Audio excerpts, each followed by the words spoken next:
Hello and welcome back to Reading Tintin. Sean here, half of Sean and Kiara.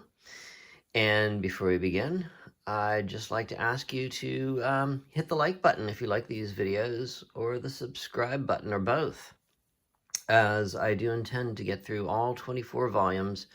I know it's been maybe more than a week since I did the last Reading Tintin. I've been busy putting up videos of old music that I recorded years ago to try to get some of that stuff up onto my Patreon site.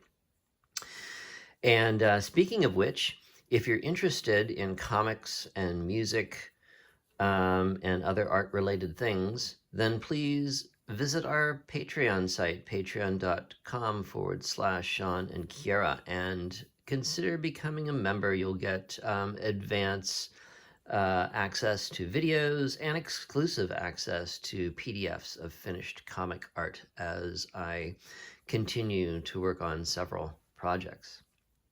But back to Tintin.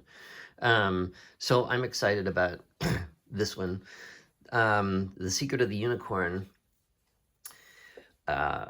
serialized in Le Soir from 1942 to 1943, and then published right to the new color format in 1943.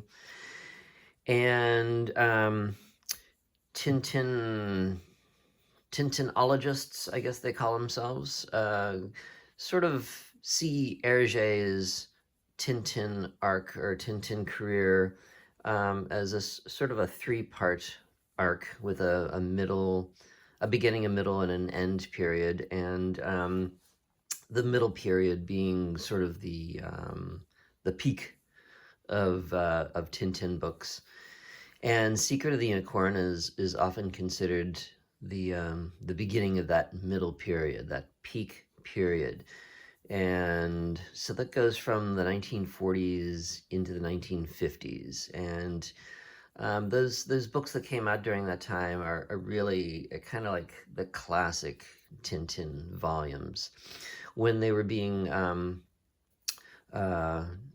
translated into English, these were the ones that came out first. They were translated into English first. In fact, The Secret of the Unicorn, I believe, was the first one to be translated by the current translators, or the English language editions that we have in print these days are done by these particular translators. I can't remember their names, but I'll put their names up on the screen. And it's because of the translation of The Secret of the Unicorn that I had, when I was a kid, this idea that the Tintin was an English character, and that his home base was London, or England at least, rather than Belgium, which is where he actually is. And we'll see why. There's some very explicit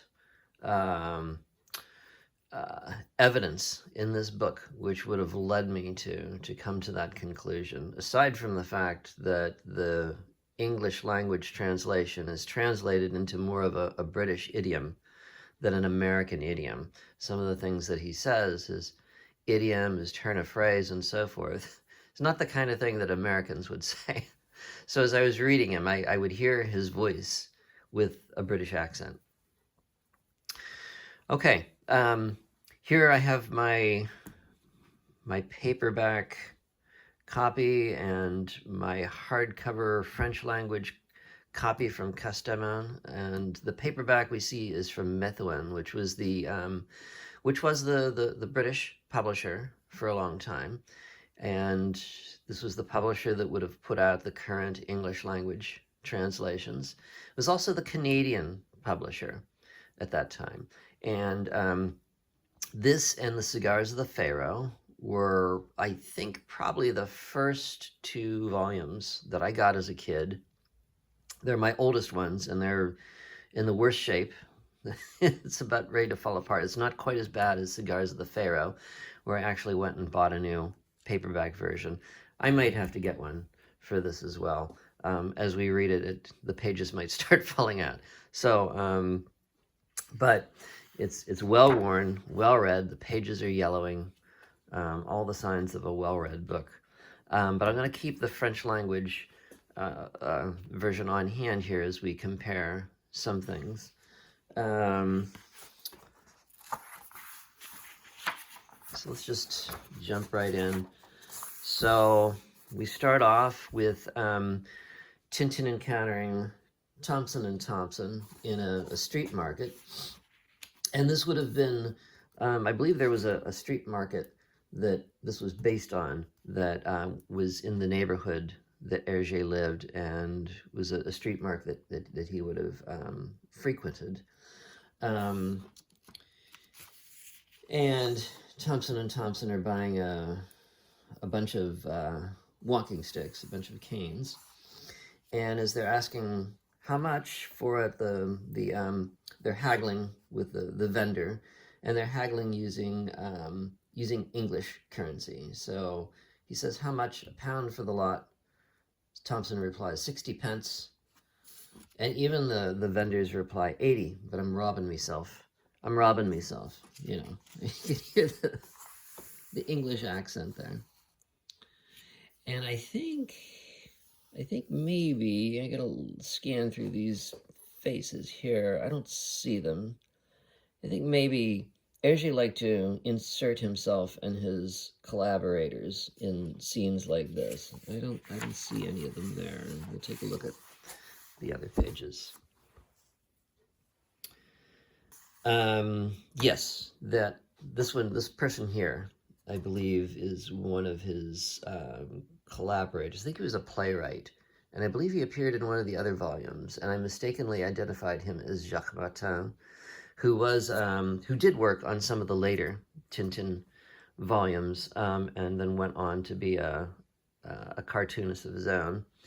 But that's not Jacques Martin. That's another Jacques.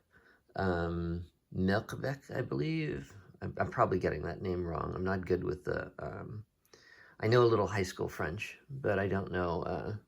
I don't know any Flemish or Dutch. So anyway, I'm pretty sure that's him. Although I don't see Hergé in here. If I find it later, I'll point it out. Anyway, so back to the the scene here sets up this sort of subplot in which the Thompsons are constantly having their wallets stolen. There's actually go back to the first page. Sometimes Hergé like to insert a little newspaper article here to kind of set us up with what's going on. And there's a newspaper article here right off talking about how there's been a number of pickpockets operating in the larger stores, the cinemas, and street markets. And so Thompson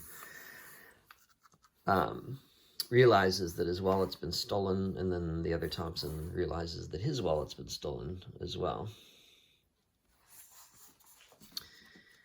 And right here, so the policeman that grabs them, that does not look like an English bobby. It's not the uniform of an English policeman. But I don't know that I would have found that strange at all. It just all looked kind of European to me. And here's where Tintin sees the ship, which sort of begins the adventure and causes all the trouble, the Unicorn, this model ship. And as he's asking how much for it, the vendor says a quid. Again, another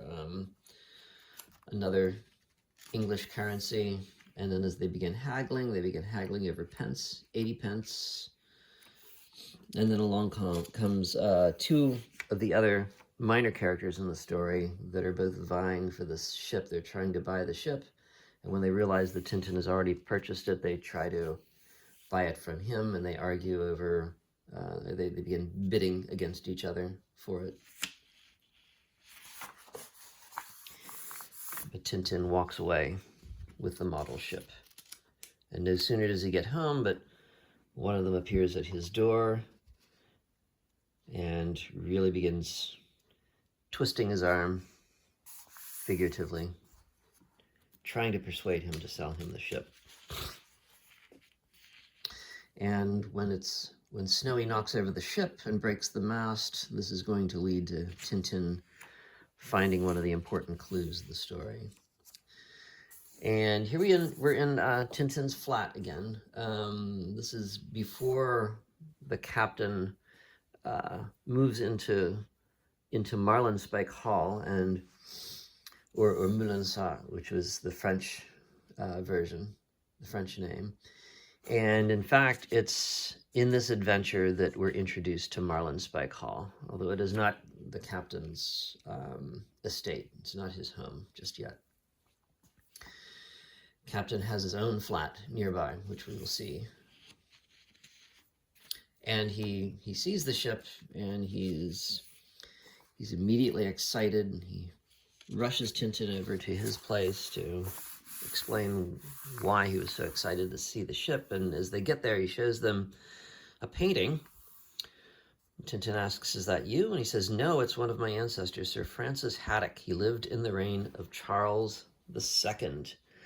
And he points out the ship in the background, and it appears to be exactly the same ship that Tintin has just purchased a model of. And they read the name on it, the Unicorn, and they decided to go back and to check to see if the model ship has the same name. So here's one of the first things. So Sir Francis Haddock.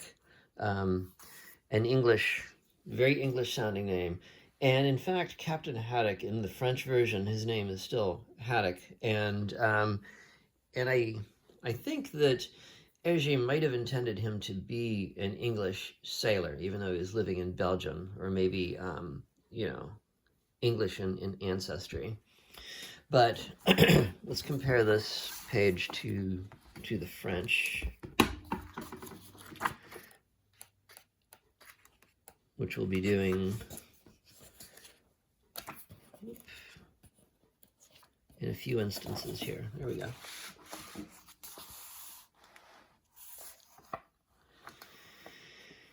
And yeah, well, Haddock is it's been Frenchified. I don't know what the equivalent of anglicized would be there, but Le Chevalier de Haddock, who lived during the reign of Louis XIV, Louis XIV. So here he's serving under the French king, Louis XIV, and in the English translation, he's serving under the English king, Charles II. Both Charles II and Louis XIV lived at the same time.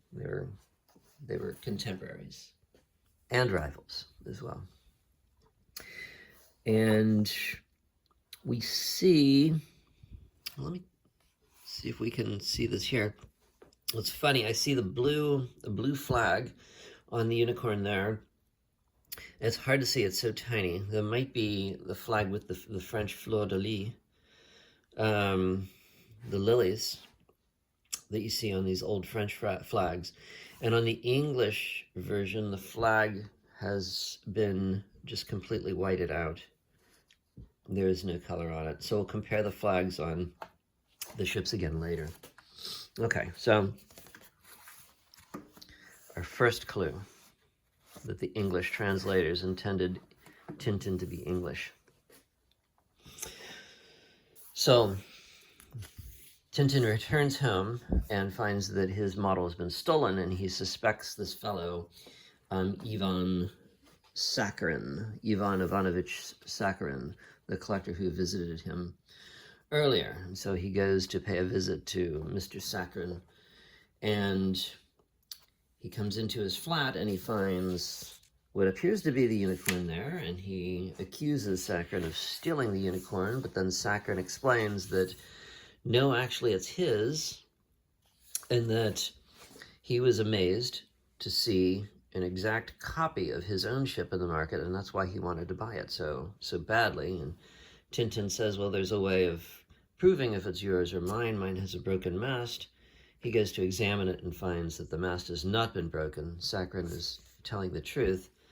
But then looking at the back of the ship, he sees that it is indeed called the Unicorn. So the mystery continues. Why is that ship in the background of Sir Francis Haddock's portrait? He returns to his flat again and finds that it has been completely ransacked. So he's really suspecting that somebody is looking for something.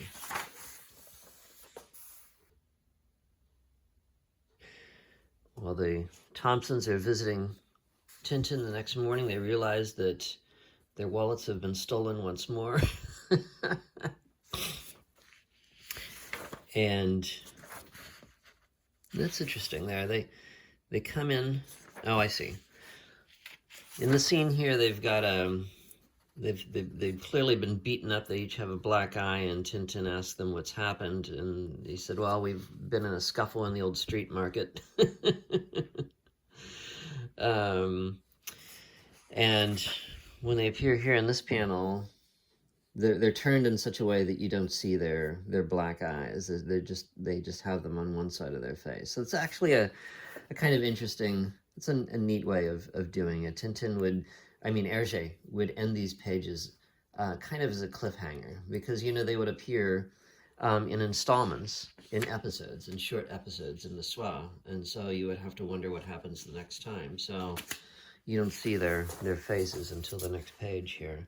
And of course they end up, as they leave, they do some classic Thompson humor. One of them bumps into the door, and the other one has fallen down the steps. He says, "Hey, Thompson, wait for me. Where are you?" "Here, I'm downstairs already." Oh, I just can't get enough of these two. I find their stupid gags eternally funny. So as Tintin's cleaning up, he finds what appears to be a little scroll of parchment under his chest of drawers, his cabinet. And he opens it up to read it, and there's some mysterious writing there. "3 brothers join, 3 unicorns in company sailing in the noonday sun will speak, for 'tis from the light that light will dawn, and then shines forth." And then there's a series of numbers that appear to be meaningless, and at the end, the eagle's cross is signed. He says it's all gibberish. And he realizes that this parchment must have rolled out from the mast that was broken when Snowy knocked over his ship. So he runs over to see the captain to tell him about this new development, and he rings on his door. There's no answer. He asks Haddock's landlady if the captain's out, and she says no, he hasn't been out he didn't go out all night. So they go up to ring again, and as the landlady pounds more forcefully on the door, they get a response from inside. Someone yells, "Come 1 pace nearer and I'll blast you to blazes." She wants to go get the police. Tintin tells her no, a locksmith is probably better. So they pick the lock. Well, they can't pick the lock, but because the door is bolted. So they decide that they will have to force the door. So the two of them crash through, and as they crash through, another great page ending here, this panel, they're confronted with Captain Haddock with a cutlass in hand and what appears to be Sir Francis Haddock's old hat on his head. And he chases the landlady and the locksmith away.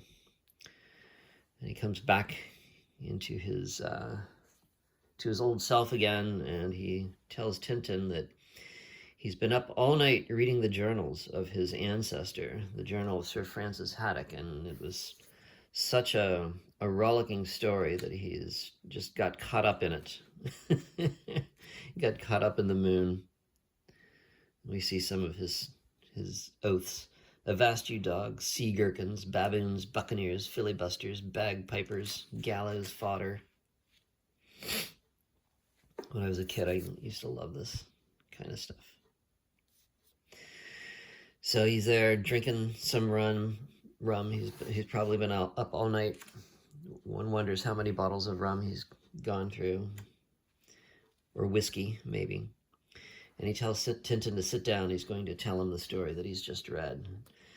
Is the year 1676, the Unicorn, a valiant ship of King Charles II's fleet, has left Barbados. She carries a cargo of, well, anyway, there's a good deal of rum aboard, so we know we're in store for some drinking. And Haddock then tells the story of Sir Francis Haddock and his fate and that of the Unicorn. We have a nice shot of the Unicorn here. I wonder, now that I've read that when he went to recast the episodes of the strips from Le Soir, he had to do some larger panels to kind of fill out the page count, and I wonder if this was one of them. It's a really nice drawing. He did some research. So here we see, right back here, we see an English flag. There's a Union Jack, which I'm not sure if that flag would have been in existence at the time of Charles II. I'll have to check on that. Anyway, clearly this is meant to be an English ship, and he mentions Charles II there as well. So we compare it to the French language version.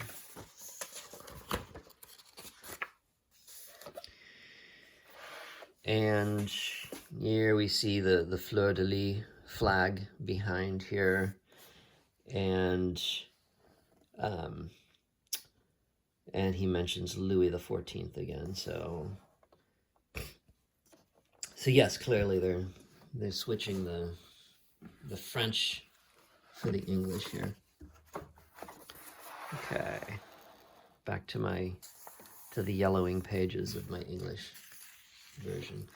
So this sequence here I really enjoyed when I was a kid. So this is kind of like a pirate movie. Yeah, the pages are coming loose, starting to come loose. And we can see the Union Jack there again. Flag here has actually not been colored in the French language version. Clearly we see the fleur-de-lis flag there, and I think there's another great picture of the two. Yeah, there we got a really good shot of the fleur-de-lis. Let's see how it compares. Yeah, kind of a Union Jack without the red in it. For some reason, they didn't get all the color in the Union Jack in there as well. I wonder if this has been fixed in subsequent English language versions. Anyway, Captain Haddock tells his story about Sir Francis Haddock and his ship, the Unicorn, and how they've been attacked by pirates. This is another great panel, really. These panels with the ships I really loved. The way he has them tilted in the water and everything. It was just really, really great drawing. And then this battle scene down here.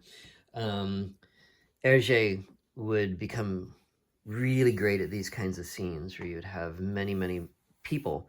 And these are the kind of panels that I would just look at for a long time, and I'd examine every single figure. Every figure in here is doing something interesting. He was really good at this. He was having help at this point with some of his collaborators. I think Edgar P. Jacobs was still working with him. They would help with the backgrounds and the historical accuracy of the backgrounds and the costumes. But, you know, Hergé, say what you will about how much of the work was done for him, but he was a genius when it came to the comedy, especially with Captain Haddock and the Thompsons, bringing their characters to life, making them such great comedic characters, and just the way he drew figures. I mean, people can copy this style perfectly, except they really fail to bring them to life in the way that he did. There's another great scene here with lots of pirates sort of just coming over the side. And here we have a sequence here where Sir Francis Haddock faces off against one of the pirates, and he gets so carried away, Tintin has to jump out of his way as he stabs his pillow. And then eventually, this interesting-looking chandelier made out of a ship's helm comes down on his head and brings him back to his senses. And as he's drinking more rum, he's describing how his ancestors, suffering from thirst, tied up on the ship's mast, watching the pirates load all of their loot that they've had in their ship. They're transferring their loot to the Unicorn because Sir Francis Haddock, as we learned from the pirate captain, has damaged the pirate ship so that it is sinking. So now they're taking possession of the Unicorn, transferring all their treasure there. And now we see Red Rackham, the pirate leader, and Rackham shows Sir Francis Haddock his chest of diamonds, his prized treasure.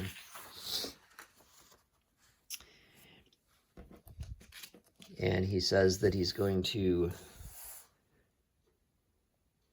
tomorrow morning I shall hand you over to my crew, and that flock of lambs know just how to administer a lingering death. So we know what fate is in store for Sir Francis Haddock. And while the pirates break into the rum and get roaring drunk during the night, Sir Francis Haddock is managing to free himself from the mast. He's decided that he's going to blow up the ship, so he heads for the magazine where the ship's powder is kept. Another instant, we're seeing Snowy's taste for alcohol. He's as Captain Haddock's about ready to take another drink from his glass of rum, Tintin decides he's had enough. He wants to get on with the story. He takes the glass, sets it down. Snowy begins drinking it, and then he's beginning to see double. This is a great panel here. The Snowy's double vision, the confused look on his face. And before he's able to leave, he's lit the fuse. Before he's able to leave, the pirate captain, Red Rackham, comes down, and they have a last duel. And we don't get to see, just as in this other duel, we don't get to see the killing of the pirate. We see Captain Haddock stab the pillow instead. We never see the ultimate violence happen here. It's all through the captain's words or left to our imagination. And the same here. Is a great panel. The multiple arms showing the movement. I did a panel similar to this in my graphic novel, Lucy in the Sky. I learned so much from Hergé's cartooning when I was a kid. I just absorbed so many of these visual tricks. There's a panel I did where she's just going crazy on her new drum kit. And I did sort of a similar thing with kind of an octopus of arms. And then a famous shot here of the painting coming down on Captain's head and his face sort of ripped through the painting. That's such a great shot. And we find out that he has killed the Red Rackham, the pirate captain. Manages to climb into a jolly boat and row ashore to a nearby island, watching the Unicorn blow up.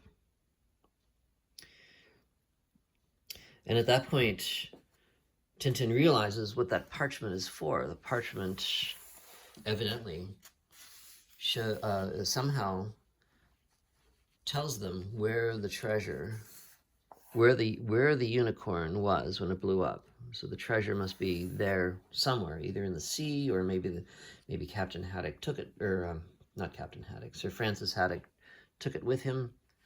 So he realizes that now we're off on a treasure hunt. And so the main thrust of the story begins. This has all been set up beforehand. So they head back to Tintin's flat, and or no, they're not going to Tintin's flat. They're going to Ivanovich Sakharin's flat to see if maybe his model, the Unicorn, has another scroll, has a second scroll in its mast. He's sort of putting the pieces together. He realizes that maybe there were 3 unicorns. According to Sir Francis Haddock's journal, there were 3 sons that Sir Francis Haddock bequeathed these models to. And Tintin realizes that each of the models, if there are 3 models, each of them must have a parchment which contains a piece of the puzzle. And maybe if he collects them all, he'll be able to find out where the treasure is. As they get to Sakharin's flat, they find his landlady. They all have these landladies that run the buildings where they live. They get there, they find Sakharin on the floor. They think he's dead at first, but he's just been chloroformed. There's a lot of chloroforming happen in these stories. And they find that the mast has been broken on his ship. So whoever has ransacked Tintin's apartment has also managed to do the same to Sakharin. The Thompsons arrive and they immediately accuse Captain Haddock on absolutely no evidence, but and this really sets him off. And gives the Thompsons another excuse to receive some physical abuse. This is the beginning of Captain Haddock's rather intense and antagonistic relationship with the Thompsons, which in the next volume especially supplies a lot of the humor. So Sakharin is coming around. One of the Thompsons has his magnifying glass. It's burning a hole from the sun is burning a hole into his backside.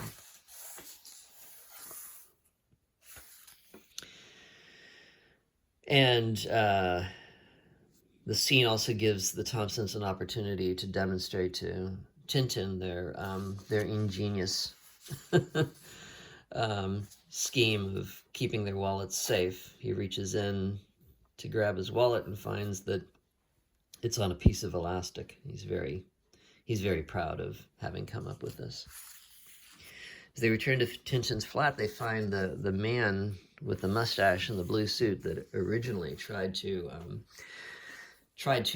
outbid Sakharin for Tintin's model, the Unicorn, waiting for him, and Tintin is suspected that maybe this is the person who robbed Sakharin and tried to rob him.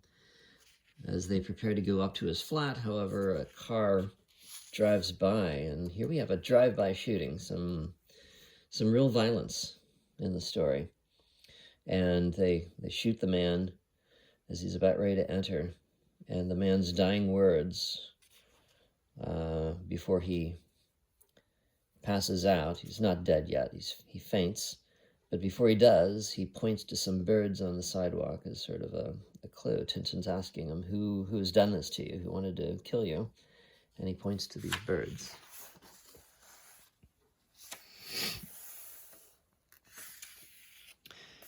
We have a sequence of Thompson and Thompson, another day watching for pickpockets all over the place.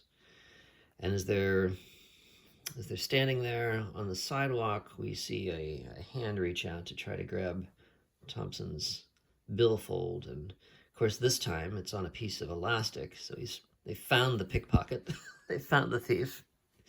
As the thief runs away, he lets go, and the wallet flies back into Thompson's face. And then the other Thompson gives chase and inadvertently becomes snagged in the elastic as well, and so he receives a second whop in the face. And as he tries to grab the tailcoat of the thief, it comes off on him inside out, There's little details like this. The inside-out coat with the sleeves being a different fabric than the rest of it. I mean, I would never think of putting a detail like that. And then I love this little convention, cartooning convention of the candles around somebody's head who has just received a wallop.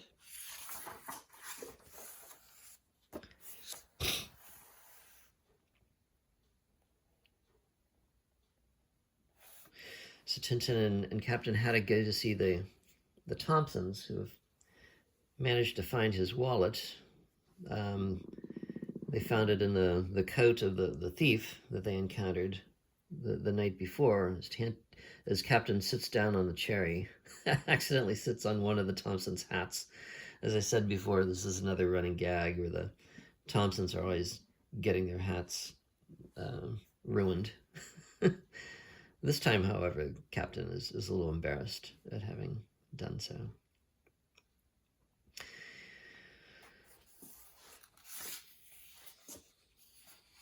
Some days later, there's some men delivering a big crate to Tintin's apartment, and as they do so, they chloroform him and they kidnap him.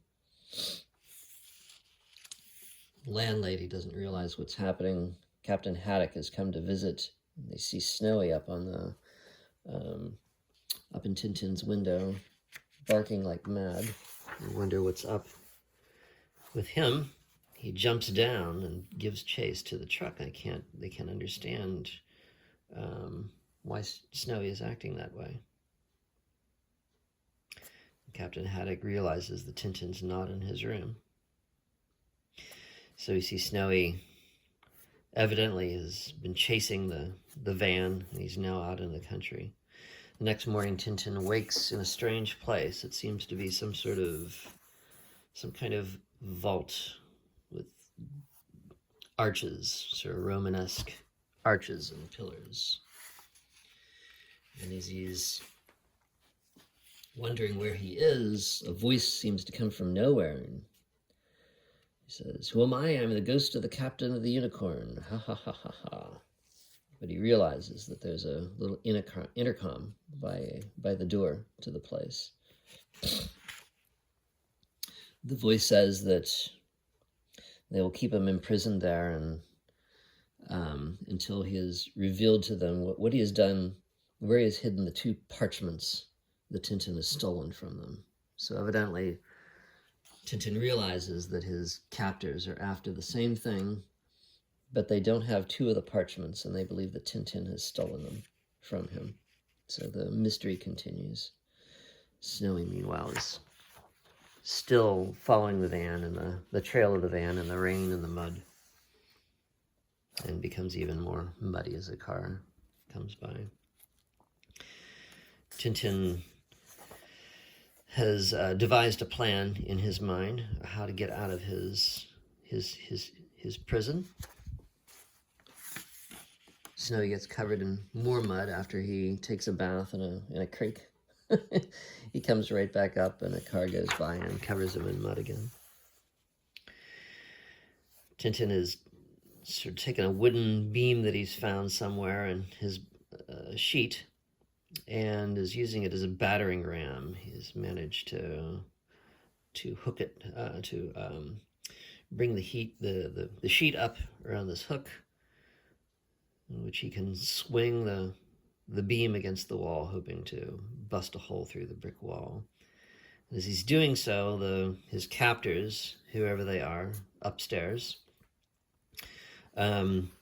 hear the noise that he's making, banging the battering ram against the wall. They think that he's trying to summon them. He's now ready to tell them where he's hidden the parchments. They go to ask him on the intercom, but there's no answers. They decide to investigate.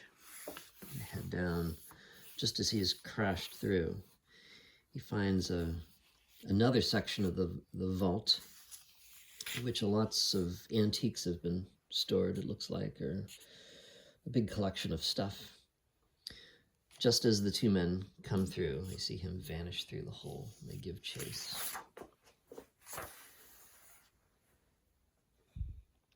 They try to find him in this room of antiques and collectibles. Chase ensues. He manages to crawl back through the hole and up into the mansion, which is above the vaults where he's been imprisoned, locking his captors into the vault as he leaves.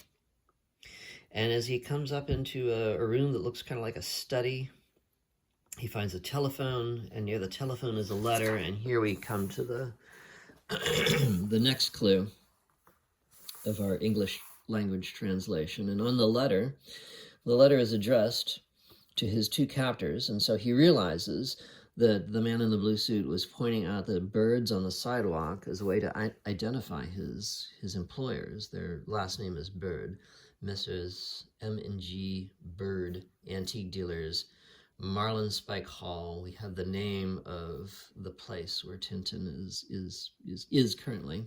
We're now in Marlinspike Hall. And the address is given Marlinshire, England. So clearly, very explicitly, the English language translators are identifying this place as being England. Let's take a look at the French. And in the French, the address is given merely as Château de Moulinsart. There's no country identified, but Château de Moulinsart is obviously a French sounding name.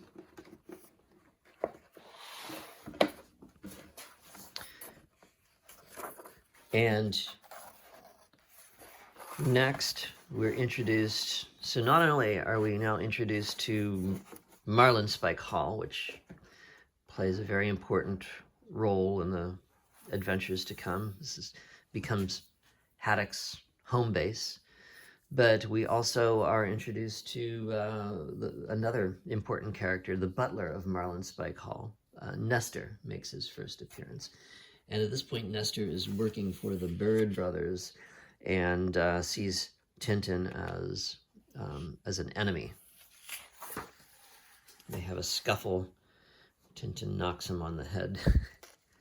Nestor has a rather interesting shaped head. I always liked his head. I don't know what it looks kind of like the end of a pencil.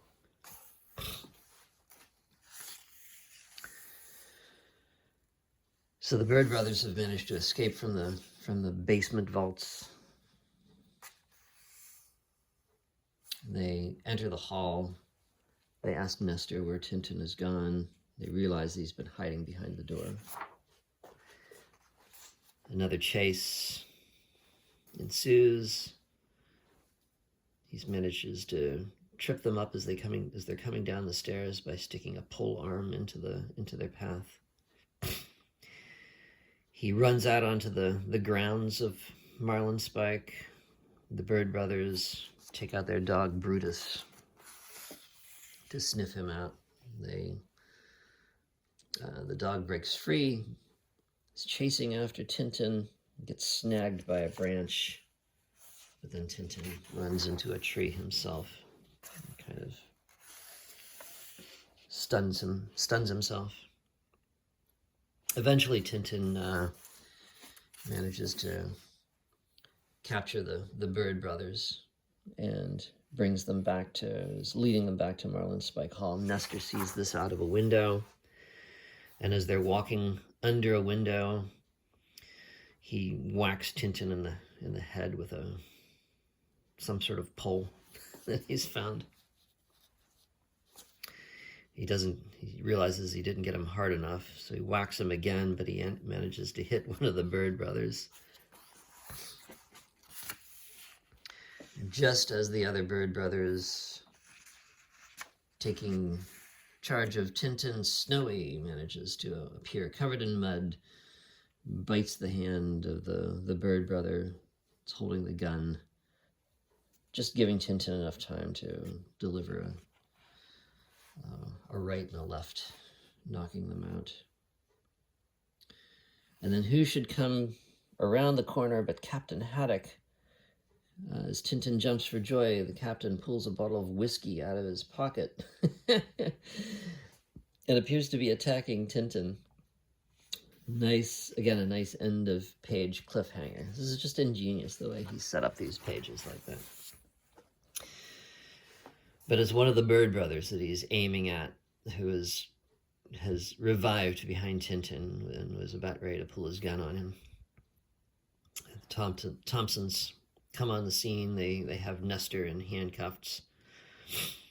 Tintin says that Nestor was only doing his job, and Haddock tells him to go and fetch him another bottle of whiskey to replace the one that his employers have broken.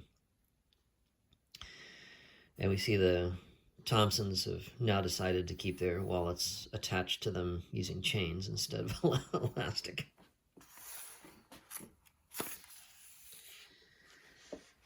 No sooner did they leave the Thompsons to take charge of the Bird brothers when one of the Bird brothers has managed to pull their hats down on their heads and escaping in their car. So one of them is now on the loose.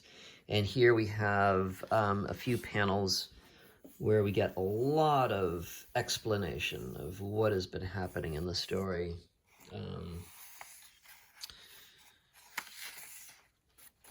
Lots of exposition here.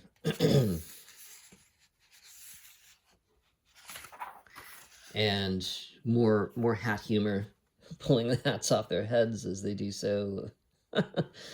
One of the Thompsons gets his hat smashed down on even further on his head. The captain tries to pull it off, and as he does so, he runs into Nestor, who's carrying his fresh bottle of whiskey. And a devastated look on Captain Haddock's face as he looks at the broken bottle on the ground. And we finally find we come to the flat of the pickpocket, who shows them his collection. He claims that he's a kleptomaniac. He cannot help himself, and he just collects them. He's not a thief, really. He's not after the money or anything like that. He just likes to collect wallets.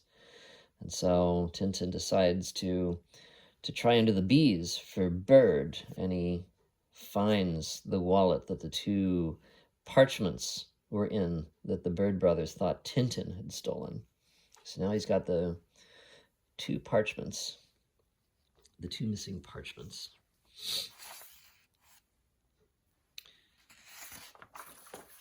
Now, of course, the Thompsons find their wallets on the shelf marked T, and it seems like the whole shelf of T is just their wallets that they've been the pickpocket has been stealing serially, one after the other. And Max Bird, the brother who escaped, has been caught trying to leave the country. Here we see him at a police headquarters, another very not English-looking policeman there. So now we're at the end of the story, and we have the three parchments. Finally, Tintin manages to solve the clue, holding them up to the light. The light shining through, as it says in the clue, for 'tis from the light that light will dawn, and then shines forth. And we have the coordinates, presumably of where the Unicorn sunk, and also presumably of where Red Rackham's treasure is. And so we end with this sort of kind of like an ad for the next volume. But of course, it won't be easy, and we shall certainly have plenty of adventures on our treasure hunt. You can read about them in Red Rackham's Treasure. So we have the first of our 2-volume adventures, of which there are 3, I believe, in the series. This and Red Rackham's Treasure being the first of those. And so we'll continue next time with Red Rackham's Treasure.